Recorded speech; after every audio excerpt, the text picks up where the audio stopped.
Hello friends, అందరూ ఎలా ఉన్నారండి? వెల్కమ్ టు చాణక్యాస్ నీతి. మీతో మాట్లాడడానికి సమయం లేనంత బిజీగా ఉన్నామని చెప్పి వారి మాటలు నమ్మకండి.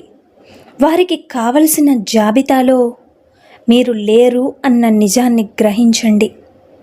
అలాగే జీవితంలో ఒక్కటి గుర్తుపెట్టుకోండి, నువ్వు ఎంతవరకు ఇంకొకరిని బాధ పెట్టగలవు?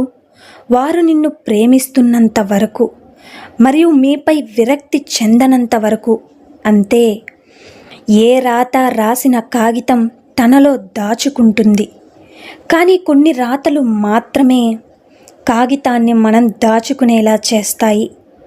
అలాగే జీవితంలో కూడా కొన్ని పరిచయాలు అంతే. సమస్య సృష్టించాలనుకునే వాళ్ళు సమయం కోసం ఎదురు చూస్తుంటారు. సమాధానం కావాలనుకున్న వాళ్ళు సహనంతో ఎదురు చూస్తూ ఉంటారు. ఆలోచన లేని ప్రతిస్పందన, అవగాహన లేని విమర్శ, సంపాదన లేని ఖర్చు, ప్రయత్నం లేని ఓటమి, వీటి వల్ల జీవితంలో అతి ముఖ్యమైన వాటిని కోల్పోవలసి వస్తుంది. గతంలో నిన్ను బాధ పెట్టిన విషయం గురించి మర్చిపో, కానీ అది నీకు నేర్పిన పాఠాన్ని మాత్రం అస్సలు మర్చిపోకు. మనం ఎంత మార్చాలని ప్రయత్నించినా కొందరి ప్రవర్తనని మార్చలేం. అటువంటి వారితో ఎలా ఉండాలో మనం నేర్చుకోవాలి, లేదా వారిని అక్కడితో వదిలేయాలి. జీవితంలో ఆలోచించు, కానీ అనవసరమైన కొన్ని ఆలోచనలతో సతమతం అవ్వవద్దు.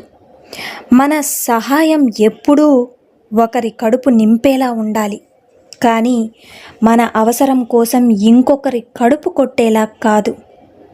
బలగం ఎంత ఉన్నా బాధల్లో ఉన్నప్పుడు తోడుగా నిలిచిన వాళ్లే అసలైన బంధువులు. జీవితంలో కొన్ని పరిచయాలు ఆనందాలు మిగులుస్తాయి, మరికొన్ని పరిచయాలు జ్ఞాపకాలను మిగులుస్తాయి. ఇక ఇంకొన్ని పరిచయాలు మాత్రం ఎదురుచూపులు మిగులుస్తాయి. అరుదైన పరిచయాలు మాత్రమే మనతో కలిసి నడుస్తాయి.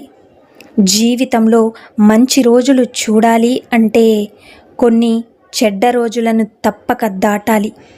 అర్థం చేసుకునే మనసు, క్షమించే గుణం, చేయి అందించే స్నేహం, ఓదార్చే హృదయం, ఇవే మన జీవితానికి నిజమైన ఆస్తులు. ఎవరైనా ప్రతి చిన్న విషయానికి మీలో తప్పుల్ని ఎంచుతున్నారు అంటే వారు మిమ్మల్ని వదిలేయాలని నిశ్చయించుకున్నట్లు అర్థం. కోరికలు అనేవి ప్రయాణంలో తీసుకెళ్లే వస్తువుల వంటివి. ఎక్కువయ్యే కొద్దీ కూడా బ్రతుకు ప్రయాణం భారమై ముందుకు సాగదు. మనకు విలువ లేని చోట కొన్ని కోట్లు ఉన్నా కూడా వెళ్ళకూడదు. శరీరం సోమరితనానికి అలవాటు పడితే ఆలోచన ఎప్పుడూ కూడా వేరొకరి సహాయం కోసం ఎదురు చూస్తూ ఉంటుంది. బాధ్యతలు పల్లకి వంటివి. చూస్తున్నప్పుడు మన వంతు ఎప్పుడు వస్తుందా అని ఎదురు చూస్తూ ఉంటాం. మోస్తున్నప్పుడు ఇంకెంత కాలమని బాధపడుతుంటాం. అందుకే అంటారు, మోసే ముందు ఉన్న సరదా దించే వరకు ఉండదని.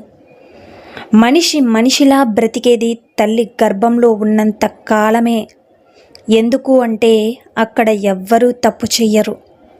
అలాగే చుట్టూ చీకటి ఉన్నా భయం వెయ్యదు. దేనిపైన ఆశ ఉండదు. నాది అనే స్వార్థం అస్సలు ఉండదు. ఇక ఎప్పుడూ ప్రశాంతంగానే ఉంటుంది. అందుకే అంటారు, మనిషి చూసి గుడి తల్లి గర్భం మాత్రమే అని. నిర్ణయం తీసుకునే వేళ అమితానందంగా లేదా అతి కష్టంగా అనిపిస్తున్నప్పుడు కాస్త ఆగండి. ఎందుకు అంటే ఈ రెండు స్థితులు మిమ్మల్ని సరైన నిర్ణయం తీసుకోనివ్వవు. అలాగే డబ్బు లేని వ్యక్తికి సమాజం విలువ ఇవ్వదు. ఓడిపోయిన రాజుకి ప్రజలు విలువనివ్వరు. అలాగే పళ్ళు లేని చెట్టుకి పక్షులు దరిచేరవు. ప్రపంచంలో అందరూ వారి వారి స్వలాభాన్నే చూస్తారు. ఎప్పటి వరకు మన నుండి ఎదుటి వారికి లాభం ఉంటుందో అప్పటి వరకే వారి దగ్గర మనకు విలువ ఉంటుంది. జోష్యం చెప్పే చిలుకకి మనిషికి పెద్దగా తేడా లేదు. చేసే పనికి కూలి ఇస్తే చాలు. స్వాతంత్ర్యం వచ్చిన విషయాన్ని కూడా మర్చిపో. బందీలుగా మారిపోతారు. బానిసత్వానికి అలవాటు పడ్డవాడు తన బలగాన్ని ఎప్పుడూ గుర్తించలేడు. జీవితంలో చింతించడం అనేది ఊయల లాంటిది. అది మనల్ని నిరంతరం కదిలిస్తూనే ఉంటుంది, కానీ ఎక్కడికి తీసుకువెళ్ళదు. అలాగే మనం ఈ 4 విషయాలలో మనుషులకి దూరంగా ఉండాలి. నీకు అబద్ధం చెప్పే వాళ్ళకి, 2 నీకు మర్యాద ఇవ్వని వాళ్ళకి, 3 నిన్ను కించపరిచే వాళ్ళకి, ఇక 4 నిన్ను పట్టించుకోని వాళ్ళకి. నిన్న అంటే జ్ఞాపకం, నేడు అంటే వాస్తవం, ఇక రేపు అంటే స్వప్నం. ఇంతేగా ఈ జీవితం. ఎదిరించేవాడు లేకపోతే బెదిరించేవాడిదే రాజ్యమవుతుంది.